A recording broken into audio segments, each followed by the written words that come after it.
Hey everyone, welcome to the Everyday Human Podcast. My name is Easton Taverna.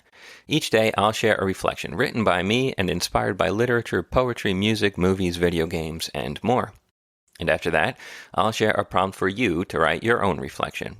Together, we'll explore what it means to be human.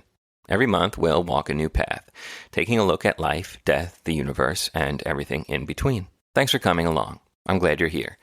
For more, visit eastontaverna.com or join me on Instagram at _everydayhuman.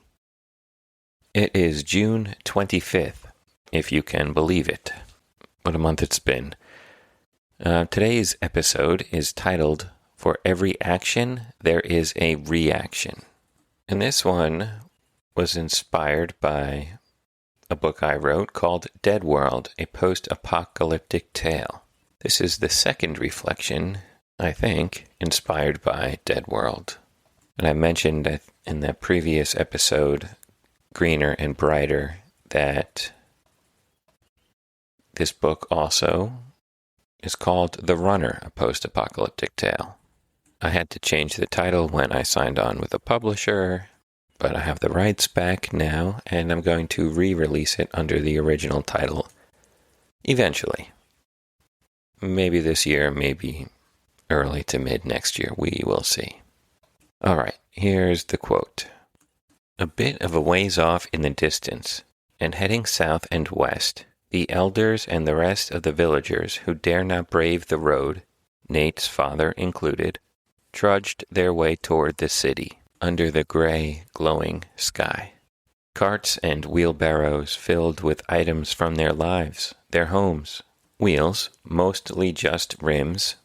Some were lucky enough to have rubber on them, ground away at the hard, dry earth. The warm winds blowing through the crowd of men, women, and children. Soraya hated seeing them go, but she hated seeing the children go most of all, dragged into the city beyond their will. It was an odd thing to see. The people she'd known her entire life, people she laughed with, celebrated holiday with, people she worked with at the well, people she worked for as a runner, separate and go their own way, and all because of her and her words. All right, and here is my reflection.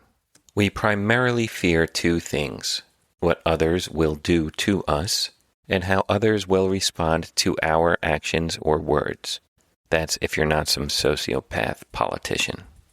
For now, let's focus on the latter.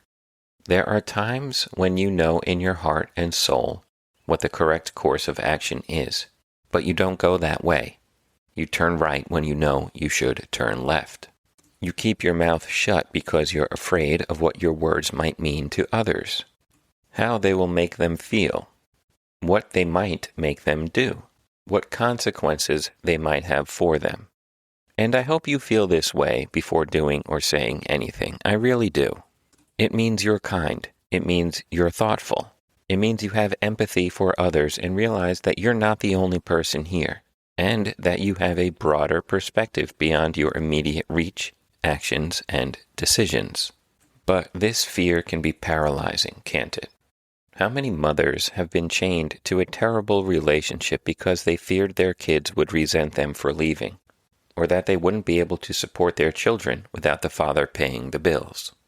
How many people have stayed in dead-end jobs because they feared disappointing their parents or losing their health insurance? How many students have kept quiet in class out of fear that speaking up might make them look foolish or too smart in front of their peers and friends? Too many, I'd wager. And I'd also wager that we've all done something like this at some point in our lives, or maybe still are. Actions and speaking out have consequences, no doubt about it, but inaction and silence bear their own weight. And it can sometimes be heavier having to live not with what you did do, but what you didn't do. So it all comes down to a choice. Your actions and inactions will always affect the people around you, no matter what you do or don't do, sure as the rain falls from the sky. And you don't always know the outcome. Could be immediate, or the ripples might stretch days, weeks, months, or years into the future. But if you act according to your heart and stay true to yourself, you can at least be sure that you did your best, and you can bear those consequences, no matter what they might be, with your head held high, and say you tried.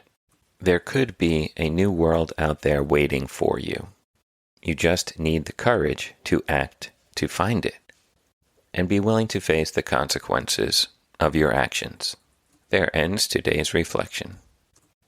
So it's not mentioned in this quote, but the decision that Soraya, the main character of Dead World, had to make that led to this quote and this scene was the hardest decision she ever would have to make in her life. And she's a young girl in this book, maybe around like 16, I think. Literally changes the lives of everyone she's ever known in her village. And the consequences ripple out farther than she ever knows. And I want to explore those consequences in a sequel. Maybe I'll get to writing that soon, now that I'm wrapping up Lux Fulfillment, my fantasy novel. Yeah, that might be a good one to get to. Anyway, enough of my musings. Here is your reflection question. So write down in your journal, your napkin pile, or while you are looking out the window. It is currently 5:49 a.m. The stars have tucked themselves in and gone to sleep, and the sun is rising. Here, where I am, in North Carolina, what does it look like outside your window right now? All right, ask yourself the following. When have I been afraid to act, and why? What is it that's holding me back? That's it for today, June 25th. I'll be back tomorrow, June 26th, with another reflection. Have a good one, and take care.